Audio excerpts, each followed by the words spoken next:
नमस्कार विद्यार्थी मित्रांनो, विजन गव्हर्नमेंट जॉब हे आपल्या एज्युकेशन चॅनलवरती आपलं पुन्हा एकदा स्वागत आहे. आज आपण एक जॉग्रफीमधला एक महत्त्वाचा पोर्शन कव्हर करणार आहे. तो म्हणजे आपला महाराष्ट्राचा प्राकृतिक भूगोल याच्यामधला एक महत्त्वाचा चॅप्टर, तो म्हणजे पर्जन्य. तर हवामान या टॉपिकमधला एक सब टॉपिक आहे एक पर्जन्य म्हणून, तर तो आपण कव्हर करणार आहे. या टॉपिकवरती एक्झाममध्ये भरपूर वेळेस प्रश्न आलेले आहेत. तुमची जी कंबाईन एक्झाम असणार आहे, त्याचबरोबर ज्यांच्या कुणाची MPSCची मेन्सची एक्झाम आहे, तर त्यांच्यासाठी एक अतिशय महत्त्वाचा टॉपिक बनणार आहे हा. ओके. आणि हा टॉपिक तुम्ही इथून केल्यानंतर तुम्हाला कुठल्याही प्रकारची नोट्स किंवा बुक यूज करण्याची गरज बिलकुल पडणार नाहीये. ओके. हा टॉपिक आपण भरपूर चांगल्या पद्धतीने कव्हर करणार आहे. थोडासा लेंदी टॉपिक होऊ शकतो, मात्र हा एकदा तुम्ही बघून झाल्यानंतर तुम्हाला कधीही कुठलेही प्रश्न पर्जन्याशी संबंधित विचारले तर तुम्हाला येतीलच. ओके. या लेक्चरमध्ये आपण बरेचसे पॉईंट कव्हर करणार आहे, जसं की पाऊस कसा पडतो, कुठल्या वाऱ्याकडून महाराष्ट्रात किंवा भारतामध्ये पाऊस पडतो, त्याचं ड्युरेशन काय आहे, पावसाचे वेगवेगळे प्रकार कुठले कुठले आहेत, त्याचबरोबर थोडीशी जी फॅक्च्युअल इन्फॉर्मेशन महाराष्ट्रातल्या पावसाळ्याशी संबंधित आहे ती सगळी आपण शेवटी प्रश्न उत्तर स्वरूपामध्ये सुद्धा कव्हर करणार आहे. ओके. तर कन्सेप्ट क्लिअरिटीसाठी म्हणून पहिल्यांदा आपण थोडंसं डिस्कशन करू आणि त्याच्यानंतर प्रश्न उत्तराकडे वळू. ओके. तर सगळ्यात आधी आपण बघू की महाराष्ट्रामध्ये जो पावसाळा आहे याचा जो कालावधी आहे तो नेमका किती आहे. तर महाराष्ट्रामध्ये पावसाळ्याचा जो कालावधी आहे हा जून ते सप्टेंबर हा काउंट केला जातो. खरं बघाल तर महाराष्ट्रामध्ये आणि भारतामध्ये बाकी ठिकाणी सुद्धा एक मे पासूनच थोडासा पाऊस पडायला सुरुवात होती. नैऋत्य मान्सून पासून त्या पावसाची सुरुवात होतीच. मात्र आपण जर फक्त महाराष्ट्राचा कालावधी विचारला पावसाळ्याचा, तर तो आपण जून ते सप्टेंबर कन्सिडर करतो. ओके. आणि महाराष्ट्रामध्ये सगळ्यात जास्त पाऊस हा जुलै मंथमध्ये पडतो. जुलैमध्ये महाराष्ट्रात सगळ्यात जास्त पाऊस पडतो.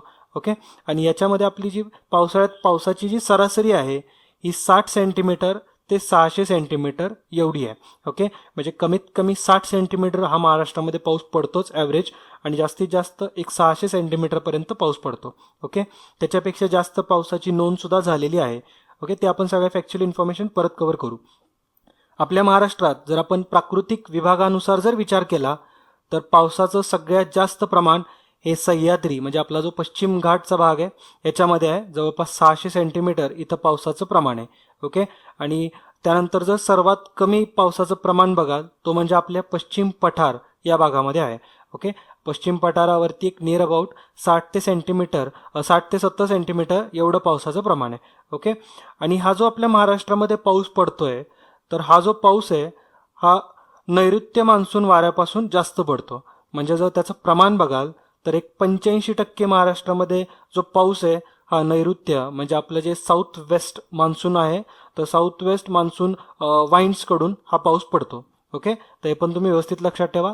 आणि जो राहिलेला 15% जो पाऊस आहे हा आपल्याला ईशान्य मान्सून वाऱ्याकडून मिळतो. म्हणजेच जे आपला नॉर्थ ईस्टकडून जे सीझनल वाइंड्स येतात, तर याच्याकडून आपल्या महाराष्ट्रामध्ये 15% पाऊस पडतो. ओके. तर हा जो कालावधी आहे पण तुम्ही लक्षात ठेवा, जो आपला नैऋत्य मान्सूनचा वाऱ्यांचा जो कालावधी आहे हा मे ते सप्टेंबर या कालावधीमध्ये आहे. म्हणजे मे ते सप्टेंबरमध्ये जो महाराष्ट्रात पाऊस पडतो, जो 85% पाऊस आहे एकूण, तर तो आपल्याला नैऋत्य मान्सून वाऱ्यांपासून पडतो. ओके. आणि जो 15% पाऊस आहे हा ऑक्टोबर ते जानेवारी या पिरियडमध्ये पडतो. ओके. तो आपल्या ईशान्य वाऱ्यांकडून येतो. ओके. मग तो विंटरमधला पाऊस असतो आणि हा समरमधला आपण कन्सिडर करू शकतो. समरच्या वाऱ्यांमधून जो पाऊस क्रिएट होतोय तो नैऋत्य मान्सून वाऱ्यांकडून. ओके. तर हे झाले आता महाराष्ट्रामध्ये पाऊस कसा पडतोय. आता आपण बघू पावसाचं वेगवेगळे जे प्रकार आहेत ते नेमके काय आहेत.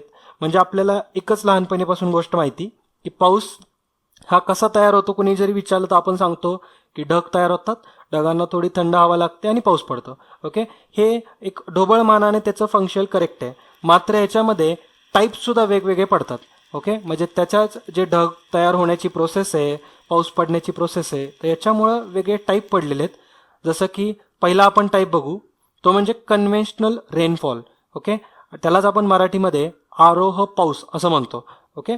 तर आरोह पाऊस म्हणजे नेमका कसा, जो आपल्याला जनरली माहिती आहे की सूर्याच्या प्रकाशामुळं किंवा सूर्याच्या उष्णतेमुळं जमिनीची धूप होते. म्हणजे जमिनीपासून थोड्याशा गरम हवा सुद्धा बाहेर पडाव्या लागतात.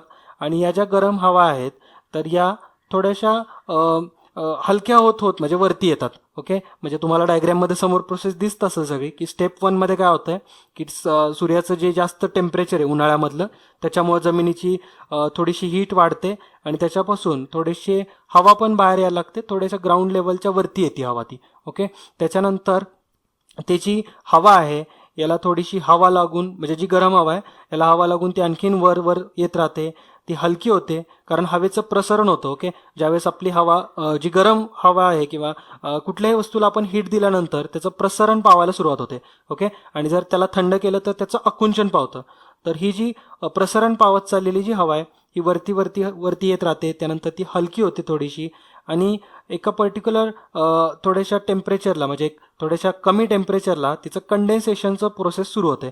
ओके, कंडेन्सेशन म्हणजे त्याला मराठीत सांद्रीभवन म्हणतात. ओके, तर ही जी प्रोसेस आहे सांद्रीभवनची, तर ती सुरू होते, म्हणजे कंडेन्सेशनची प्रोसेस सुरू होते आणि त्याच्यानंतर त्याचं एका पांढऱ्या ढगांमध्ये, म्हणजेच आपण क्युम्युलस म्हणतो त्याला, तर या पांढऱ्या ढगांमध्ये त्याचं रूपांतर होतं. ओके, पांढऱ्या ढगांमधून पाऊस पडत नाही हे पण तुम्ही व्यवस्थित लक्षात ठेवा.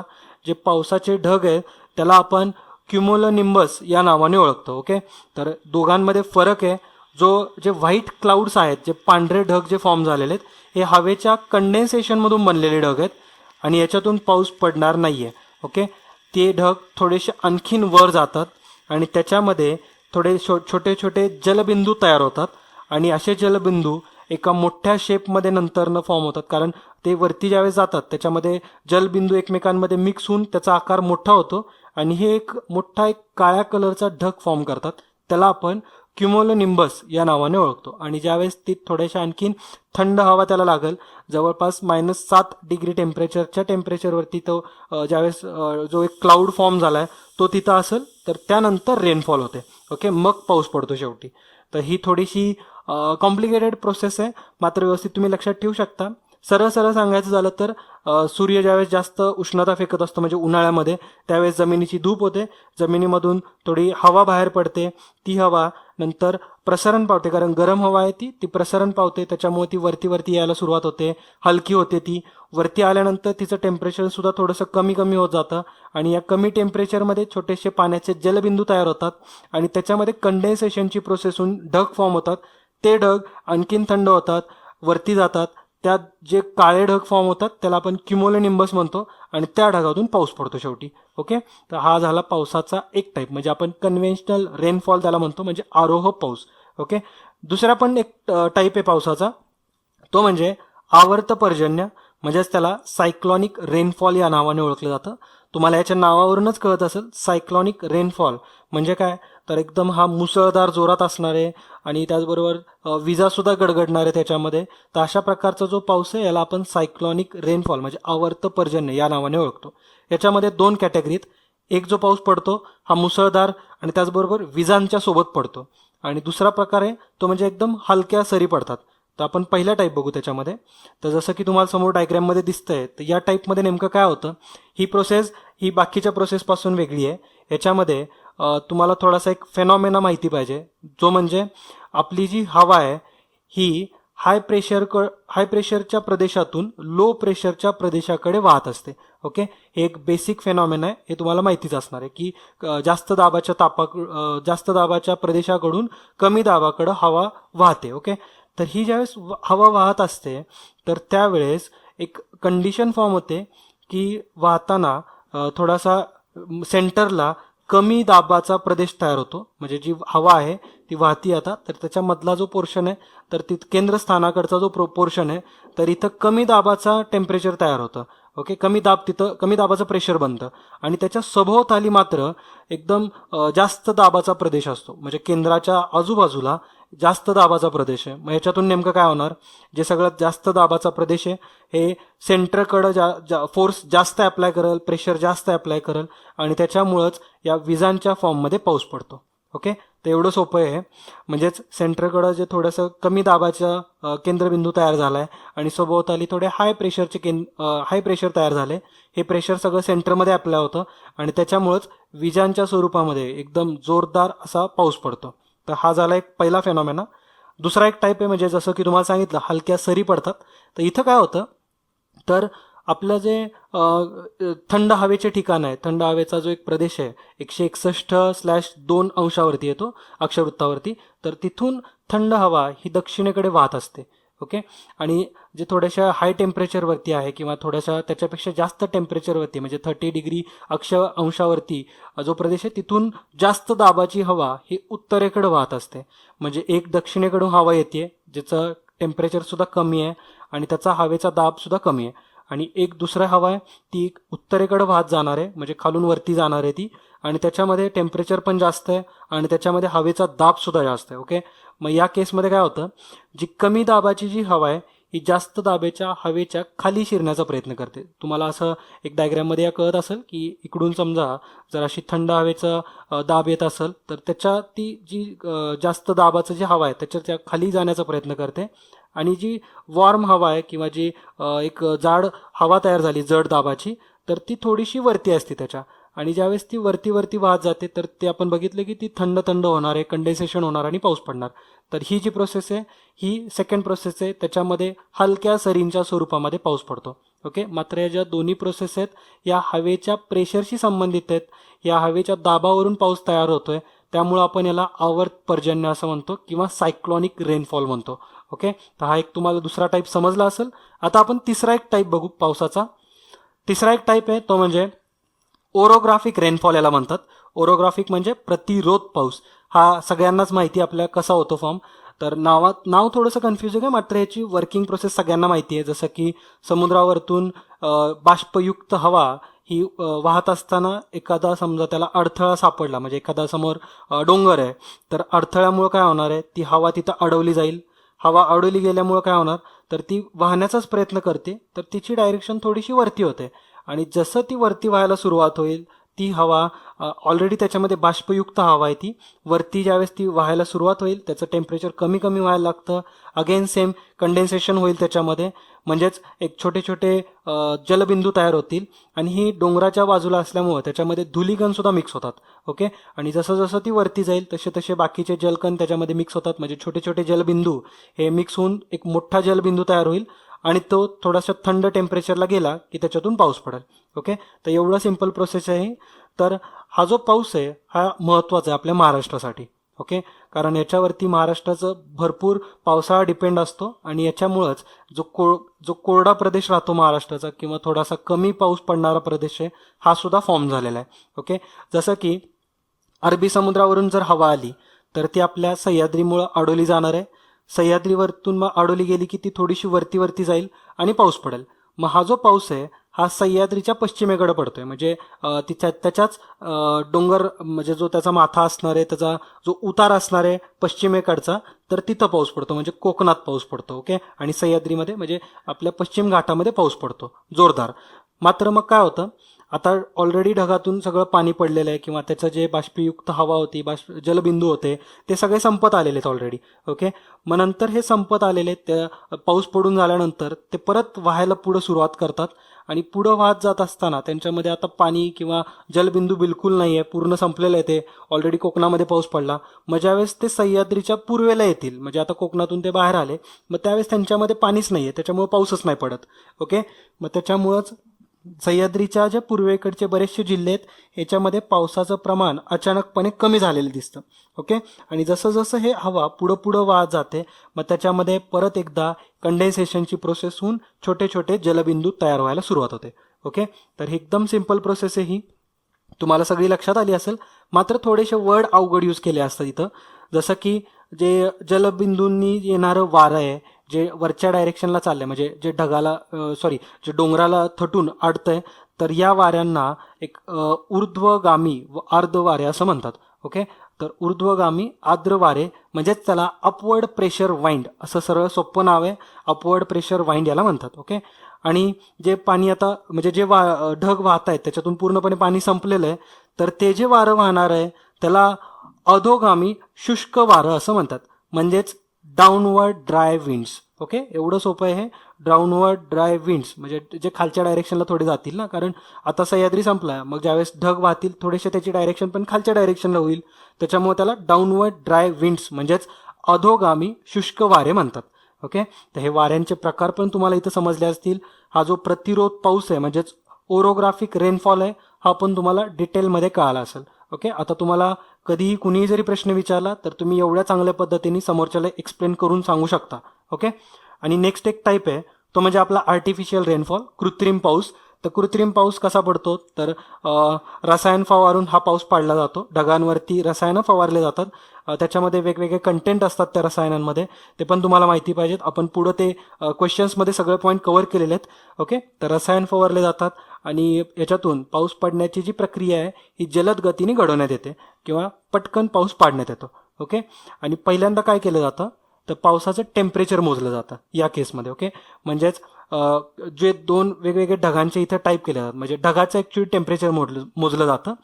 तर जे ढग 0 डिग्रीपेक्षा कमी तापमानाचे असतील, ओके, म्हणजे असे ढग ज्यांचं टेम्परेचर 0 डिग्रीपेक्षा कमी आहे, आपण त्याला थंड ढग किंवा शीत ढग या नावाने ओळखू. ओके, आणि दुसऱ्या टाईपचे जे ढग असतात ज्याचं टेम्परेचर थोडंसं जास्त आहे त्याला आपण उष्ण ढग नावाने ओळखू शकतो. ओके, तर असे दोन ढगांचे प्रकार पडतात इथं.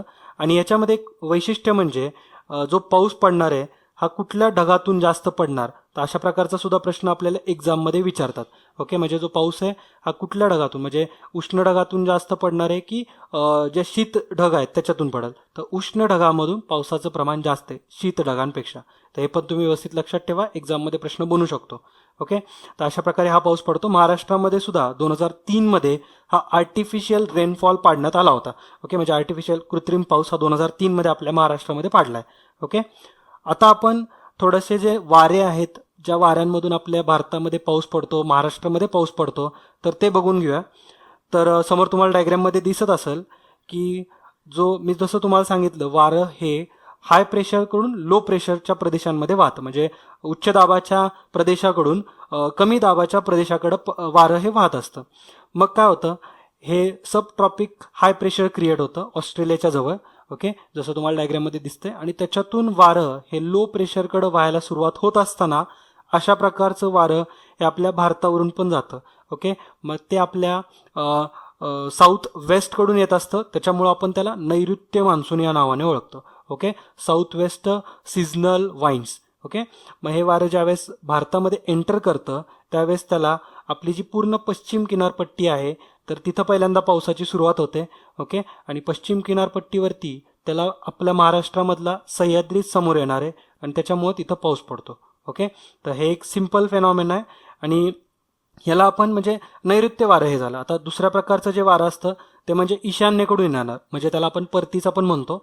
ओके, ईशान्येकडून येणारे म्हणजे काय, आपल्या नॉर्थ ईस्ट रिजनकडून एक जे वारं येईल आणि ते पुढं नेक्स्ट भारताला क्रॉस करून पुढं जाईल, तर ते जे वारं आहे हे सुद्धा आपल्या महाराष्ट्रामध्ये सह्याद्रीमुळे थोडंसं अडवलं जाईल आणि सह्याद्रीच्या पूर्वेकडे त्याच्यामुळे पाऊस पडेल. ओके, तुम्हाला समजत असेल, इझी एकदम आहे. मात्र ह्या कंडिशन्स वेगवेगळ्या सीझन्समध्ये होतात. म्हणजे नैऋत्यकडून जे वारं आहे हे समरमध्ये येतं आणि जे ईशान्येकडून जे वारं आहे हे विंटरमध्ये येतं. म्हणजे मे ते सप्टेंबर जे आपण बघितलं 85% जो पाऊस पडतोय हा नैऋत्य वाऱ्यांमुळे याच्यामुळेच पडतो, कारण हे वारं नैऋत्यचं जे वारं आहे हे मे ते सप्टेंबर या काळामध्ये येतं आणि याच्यामुळे महाराष्ट्रामध्ये जास्त पाऊस पडतो. आणि जे दुसरं वारं आहे विंटरवालं तर ते ऑक्टोबर ते जानेवारी या मंथमध्ये येतं, त्याच्यामुळे महाराष्ट्रामध्ये फक्त याच्यातला 15%च पाऊस जो आहे हा या नैऋत्य वाऱ्यांमुळे पडतो. ओके, सॉरी ईशान्य वाऱ्यांमुळे पडतो. तर तुम्हाला इथं व्यवस्थित या डायग्राम सुद्धा दिलेल्या आहेत. हे पावसाचं हे जे वाऱ्यांचा जो फ्लो आहे हा पण तुम्हाला लक्षात आला असेल. आता आपण व्यवस्थित ह्याच्याबद्दल आणखीन डिटेल इन्फॉर्मेशन बघू. तर नैऋत्य मान्सून वाऱ्यापासून म्हणजे जे साऊथ वेस्टर्न वारं आहे तर ह्याच्यापासून पश्चिम किनारपट्टीला आपल्या पश्चिम किनारपट्टीचा जो दक्षिण भाग आहे एकदम दक्षिण भागात हा पाऊस पडतो. याची सुरुवात जी आहे हे आपल्या पश्चिम किनारपट्टीच्या दक्षिण भागातून होते. ओके, म्हणजे सिंधुदुर्ग जे जिल्हे आहेत तर इथून याची सुरुवात होते. ओके, त्यानंतर हा संपूर्ण कोकणामध्ये जोरदार पाऊस पडतो. जसं की तुम्हाला सांगितलं सह्याद्रीमुळं हे वारं अडवलं जातं आणि भरपूर पाऊस पडतो. आणि हा जो प्रकार आहे हा आपण ओके, तर हा जो प्रकार आहे हा आरोह प्रकार या नावाने ओळखला जातो. त्यानंतर पुढं हे वारं सह्याद्रीला धडकतं, पाऊस पडतो आणि नंतर जसं जसं ते पुढं पुढं जाईल त्याच्यामध्ये पावसाचं प्रमाण कमी कमी होत जातं आणि सह्याद्रीच्या पूर्व साईडला हे अतिशय पावसाचं प्रमाण कमी होतं अचानकपणे. ओके, तर हे पावसाचं प्रमाण का कमी होतं असं जरी विचारलं तरी आता तुम्हाला हा फेनॉमेना कळाला असेल. ओके, मग नंतर ते पुढं विदर्भापर्यंत जाईपर्यंत त्याच्यामध्ये परत एकदा कंडेन्सेशन प्रोसेस होते, थोडेसे त्याच्यामध्ये पावसाचे कण तयार होतात आणि हळूहळू हे प्रमाण वाढत वाढत जात पुढं जाऊन ते पश्चिम बंगालमध्ये भरपूर प्रमाणात पाऊस पाडतात. ओके, तर हे तुम्हाला कळालं असेल. आणि आत्तापर्यंत हे जे नैऋत्य वारं आहे यांनी सगळ्यात जास्त भारतामध्ये पावसाची नोंद केलेली आहे ती म्हणजे अंबोली इथं. ओके, तर अंबोली सिंधुदुर्गमध्ये याची जी नोंद झालेली आहे ती जवळपास 747 ओके 747 सेंटीमीटर एवढी पावसाची नोंद झालेली आहे. आणि ती कुठं, तर अंबोली या ठिकाणी. ओके, ते पण तुम्ही लक्षात ठेवा. सगळ्यात जास्त नोंद पावसाची कुठल्या ठिकाणी झाली जर विचारलं महाराष्ट्रामध्ये आत्तापर्यंत तर ती म्हणजे अंबोलीमध्ये 747 सेंटीमीटर. तर आत्तापर्यंत आपण या थेरॉटिकल पार्टमध्ये काय काय कंप्लीट केलंय हे थोडंसं रिवाईज करू आणि मग आपल्या प्रश्न उत्तराच्या सेशनकडे वळू. ओके, तर आपण काय काय रिवाईज केलं, तर आपण सगळ्यात पहिल्यांदा महाराष्ट्रामधला थोडासा डेटा बघितला की पावसाचे महिने कुठले आहेत, कालावधी काय, जून ते सप्टेंबर. त्यानंतर जुलैमध्ये सगळ्यात जास्त पाऊस पडतो.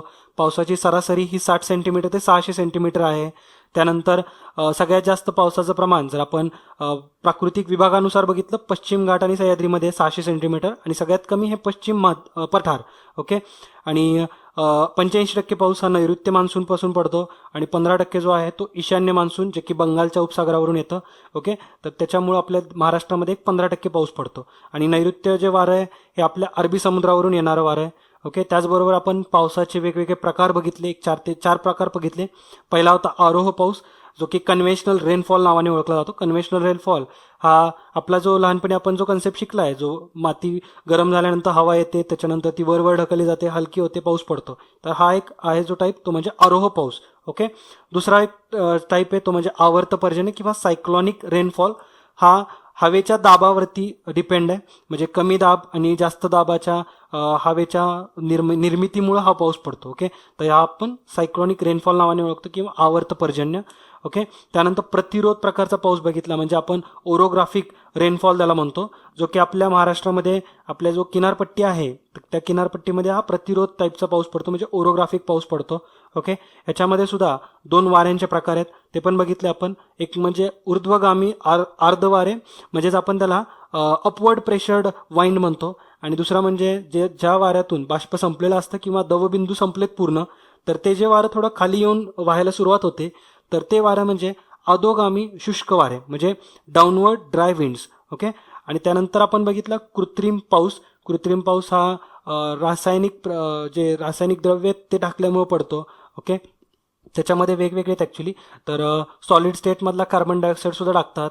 त्याच्यानंतर बरेच रसायनं त्याच्यामध्ये टाकले, आपण ते प्रश्नामध्ये पुढे कव्हर करू. ओके, आणि याच्यामध्ये ढगांचे टेम्परेचर मोजलं जातं सगळ्यात पहिल्यांदा. शीत ढग म्हणजे ज्याचं 0 डिग्रीपेक्षा कमी टेम्परेचर आहे आणि जे उष्ण ढग आहेत किंवा जास्त टेम्परेचरवाले ढग म्हणजे त्यांचं टेम्परेचर 0 डिग्रीपेक्षा जास्त असेल तर. ओके, महाराष्ट्रामध्ये असा प्रकार ऑलरेडी केलेला आहे. आणि जोच आपण हे आपण 4 टाईप बघितले. त्याच्यानंतर नैऋत्य वारं कसं तयार होतं ते पण बघितलं ऑस्ट्रेलियाकडून किंवा जे आपल्या साऊथ आफ्रिकन आहे तिथून जे येणारं वारं आहे हे आपल्या भारतामध्ये येतं, सह्याद्रीमध्ये अडवलं जातं आणि त्यानंतर महाराष्ट्रामध्ये पाऊस पडतो. ओके, तर ही सगळी जी इन्फॉर्मेशन होती आत्तापर्यंत आपण कव्हर केलेली आहे. तर रिव्हिजनमध्ये सुद्धा तुम्हाला सगळे पोर्शन कव्हर झाला असेल. आता आपण प्रश्न उत्तर सेशनकडे वळू. ओके, आणि जे सगळे प्रश्न आहेत त्याच्यापैकी बरेचसे प्रश्न आपण या लेक्चरवरूनच घेतलेले आहेत आणि थोडेसे आणखीन डीपमध्ये जाऊन आपण प्रश्न कव्हर केलेले आहेत. ओके, तर अशा पद्धतीने तुमचा सगळा पोर्शन कव्हर होईल. तर आता आपण प्रश्न उत्तर सेशनकडे वळूया. तर या लेक्चरमधला पहिला प्रश्न आहे तो म्हणजे कृत्रिम पाऊस याबद्दल खालील विधाने वाचा व योग्य पर्याय निवडा. अ, ब, क असे 3 विधानं दिलेले आहेत. पहिलं अ विधान आहे, या प्रक्रियेमध्ये ढगांमध्ये सोडियम क्लोराईड, घनरूप कार्बन डायऑक्साईड आणि सिल्वर आयोडाईड याचा मारा ढगांच्या मुळाशी करतात. हे अ विधान आहे. ब विधान आहे, महाराष्ट्रात हा प्रयोग 2003 मध्ये सर्वप्रथम करण्यात आला आणि त्यावेळेस 15 सेंटीमीटर पाऊस झाला. आणि तिसरं विधान आहे, शीत ढगांपेक्षा उष्ण ढगांपासून जास्त पाऊस पडतो. ओके, तर याच्यामध्ये जे करेक्ट विधान आहे आपल्याला ओळखायचं आहे ते जर पर्याय बघाल तर तुम्हाला समजेल की पर्याय कन्फ्युजिंग आहेत. ओके, क्वेश्चन पण फार कन्फ्युजिंग आहे. जर तुम्हाला डीप नॉलेज असेल तरच तुम्ही आन्सर करू शकता.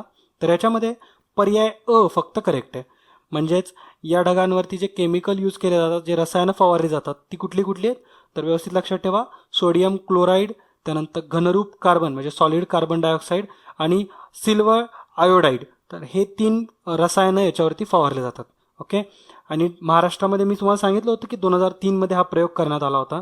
मात्र त्यावेळेस 15 सेंटीमीटर पाऊस झाला नव्हता, तर 11 सेंटीमीटर पाऊस झाला आहे. ओके. तर महाराष्ट्रामध्ये 11 सेंटीमीटर 2003 मध्ये हा आर्टिफिशियल रेनफॉल झालेला आहे. ओके. आणि जे क विधान आहे त्याच्यामध्ये शीत ढगांपेक्षा उष्ण ढगांमध्ये जास्त पाऊस पडला जातो. तर हे विधान चुकीचं आहे. आपण बघितलंय उष्ण ढगांमधून शीत ढगांपेक्षा जास्त पाऊस पडला जातो. ओके. म्हणजे उष्ण ढगातून जास्त पाऊस पडतो. उष्ण ढग काय म्हणतं, म्हणजे उष्ण ढग म्हणजे काय, तर 0 डिग्री सेंटीग्रेड याच्यापेक्षा जास्त टेम्परेचर असेल त्या ढगाचं, तर त्याला उष्ण कॅटेगरीमध्ये आपण टाकलेलं आहे. ओके. म्हणजे ज्या ढगाचं 0 अंशापेक्षा जास्त टेम्परेचर आहे, तर त्या ढगातून जास्त पाऊस पडतो. ओके. तर व्यवस्थित तुम्ही लक्षात ठेवा. क्वेश्चन नंबर 2 आता बघूयात. एकदम चांगल्या क्वालिटीचे प्रश्न बनवलेत हे. तर याच्यामध्ये जोड्या लावायच्यात तुम्हाला, किंवा इथं आपल्याला योग्य जोडी ओळखायची. पावसाचा प्रकार दिला एका बाजूला आणि एका बाजूला लक्षणं किंवा त्याची वैशिष्ट्ये दिलेली आहेत.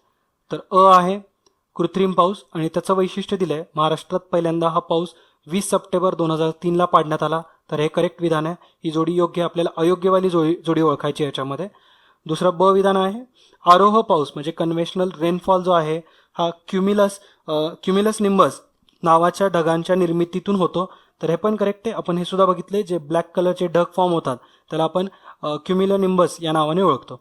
आणि विधान आहे आवर्त पर्जन्य म्हणजे सायक्लॉनिक रेनफॉल जो आहे हा 2 प्रकारात पाडतो.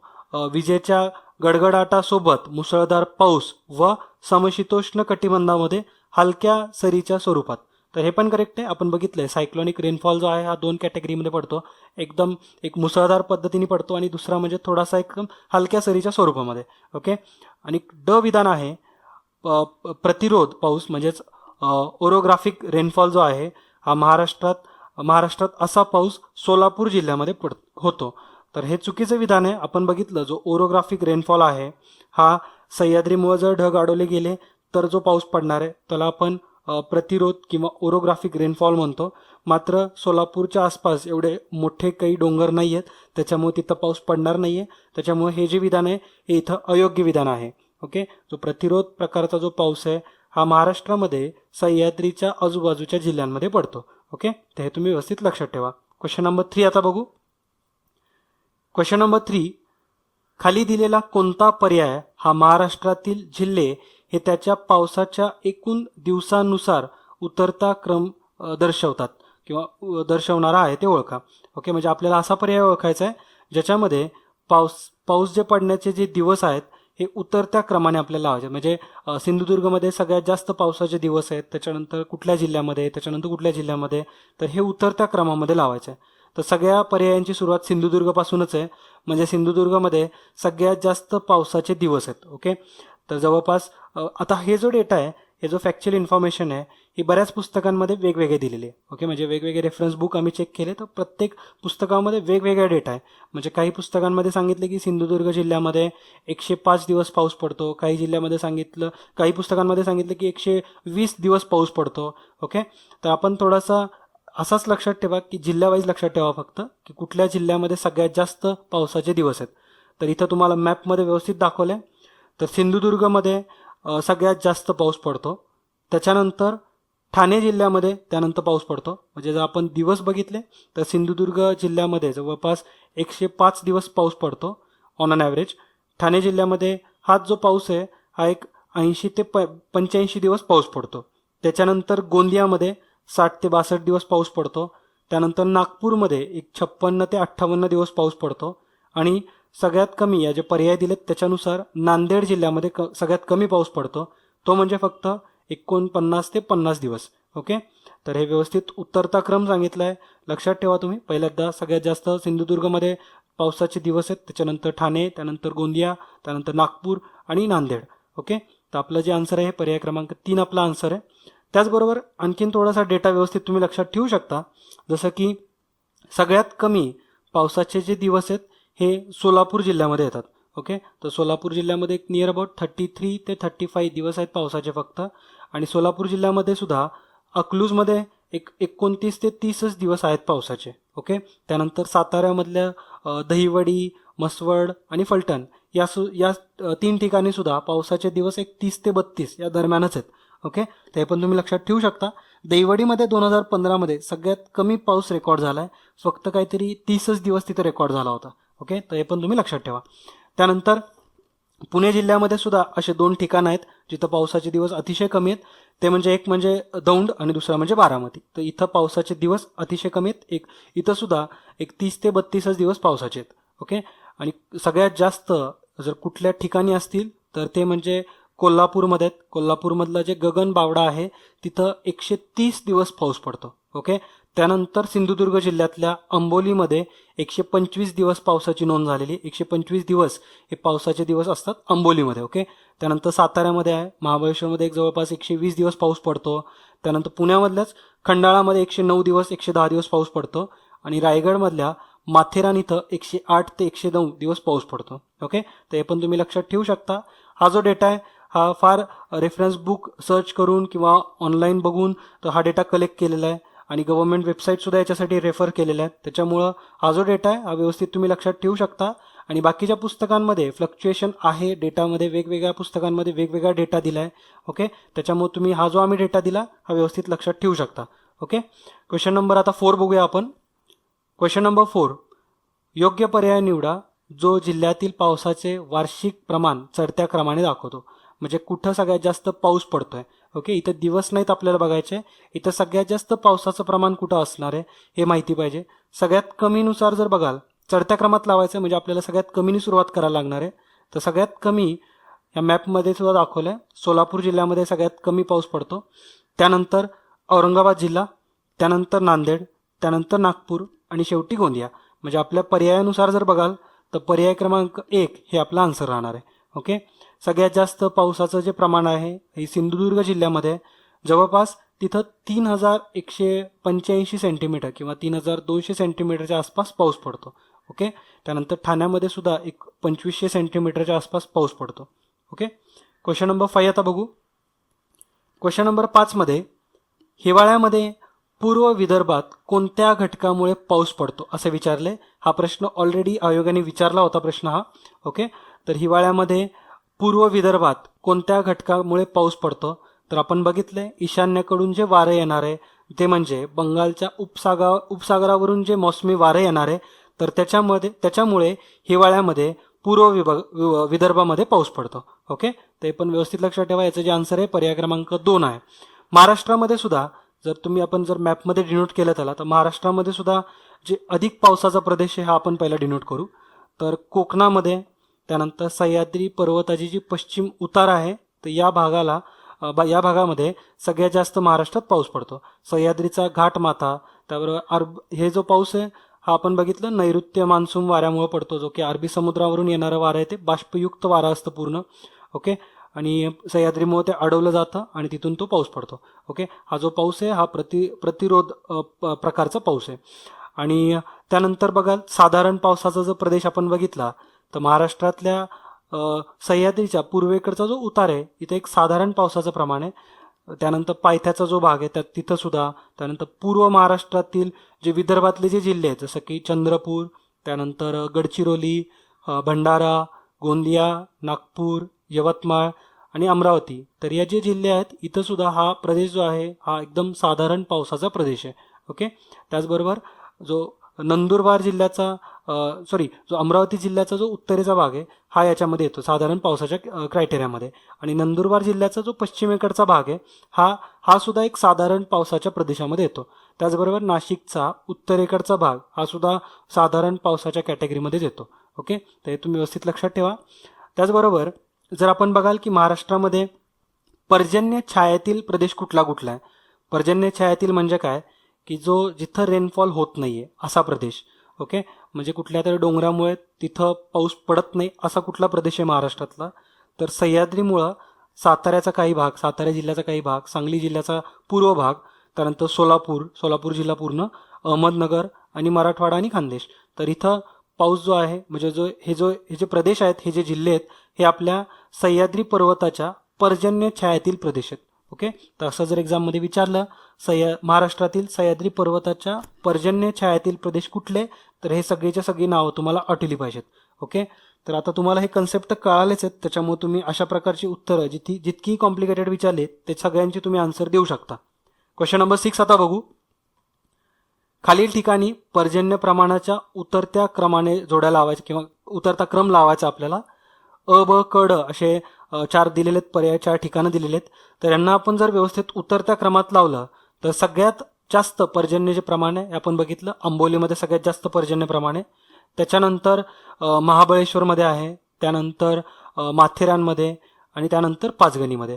ओके, जर आपण इथं डायग्रॅममध्ये जर व्यवस्थित बघाल तर अंबोलीमध्ये लिहून घेऊ शकता तुम्ही सगळे डेटा.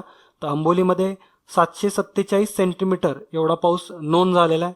त्यानंतर महाबळेश्वरमध्ये 623 सेंटीमीटर, माथेरानमध्ये एक 517 ते 520च्या दरम्यान पर्जन्य काउंट झालेला आहे. आणि शेवटी पाचगणीमध्ये एक 185 सेंटीमीटरचा पाऊस आपण कॅल्क्युलेट केलेला आहे आतापर्यंत.